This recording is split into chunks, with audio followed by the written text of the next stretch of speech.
Dobrý večer, Mariko. Tak o čem je vaše svedectví? Ja som minulý rok prišla na stretnutie s tým, že už niekoľko rokov mám problémy so zubami, bolesti zubov. Už asi nejakých 10 lekárov, zubárov som navštívila za posledné 3 roky.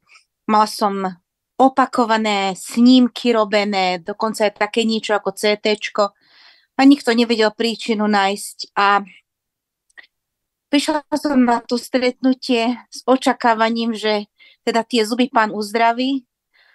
A dostala som viac, ako po čo som si prišla, pretože vy, Lukáš, ste dostal slovo poznania od Ducha Svätého, že agresia a hnev. Ako ste sa modlil, niečo odišlo z krku a presne tam vlastne som bola udretá do krku a niečo to poškodilo v mojej chrbtici. Děkuju ti, pane. Je tvoje pomazání, pane, jde na ty zuby, pane, děkuju ti. Vnímám hněv, díky ti, pane Ježíši. Hněv se týká vás jako ve vašem životě, nebo někdo je hněvivej na vás? Ja zlobím. Vnímám, že teď je jakoby čas na toto jako jenom rychle vyznat pánu a zříct se toho. Nebeský Otče, tak prichádzam pre teba ako tvoje dieťa, Pane, a tak chcem zdvihnúť svoje ruky a povedať, odpusť mi, Otče. Strašne mi je to ľúto. Káráme jakýkoliv hněv, všechnu agresi, hněvivost, utrhání, pane, my to svazujeme v mocném jménu Ježíš. Haleluja. Pane, to vyjde, to opustí, vychází v Ježíšově jménu, že to odchází v mocném jménu Ježíš. Haleluja. Všechno ven. Mocné jménu Ježíš. Odchází to ven. I z oblasti krku. Díky, pane. Díky, Ježíši. Díky. A pust! Moc na jménu Ježíš. Moc na jménu Ježíše. Moc na jménu Ježíše. Díky, pane Ježíši, že úplně svobodná. Úplně svobodná. V tvojí slávě. Haleluja. Díky, pane, že ty pálíš ty ruce toho zlého. Pálíš. Pálíš. Ano, že uvolňuješ ten krk. Děkuju ti, pane. Pán uzdravil moju chrbticu úplne. Ja som mala bolesti chrbtice po tom, čo som bola fyzicky napadnutá.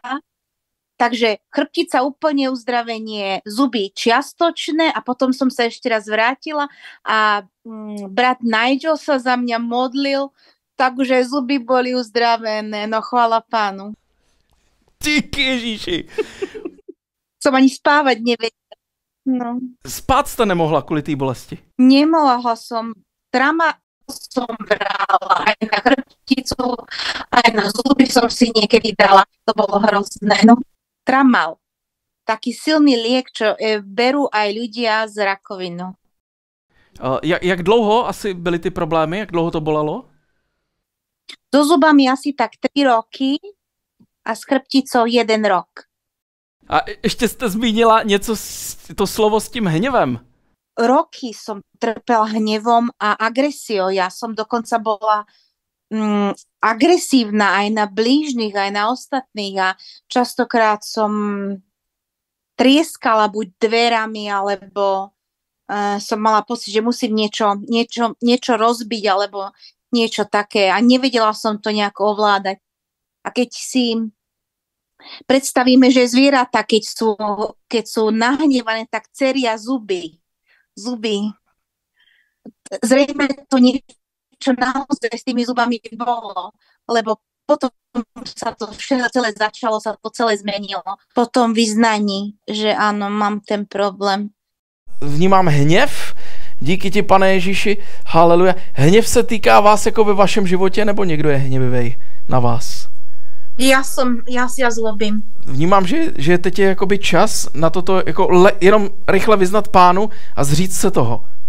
Nebeský Otče, tak prichádzam pre teba ako tvoje dieťa, Pane, a tak chcem zdvihnúť svoje ruky a povedať, odpusť mi, Otče, že som taká zlá niekedy, že sa tak hnevam, Pane, že sa tak držím toho hnevu a že tak nenávidím niekedy aj tých druhých, Pane, a že tak neodpúšťam, keď sa mi stanú zlé veci, Pane. Odpusť mi, prosím ťa, strašne mi je to ľúto. Zmeň moje srdce, prosím, aby na obraz tvojho bolo. A aby som len teba nasledovala, Pane, nie je toho zlého, nechcem počúvať už na jeho hlas a nechcem sa hnevať, odpusť mi, ja to všetko skladám a odpúšťam všetkým, Pane, čo sa tak previnili voči mne. Je změna i v oblasti toho hněvu ve vašem životě? Áno, lepšie. Chvála Pánu Áno, Ježíši. áno, cítim tú zmenu. Mariko, kdo je váš uzdravitel? Pán Ježiš! Amen!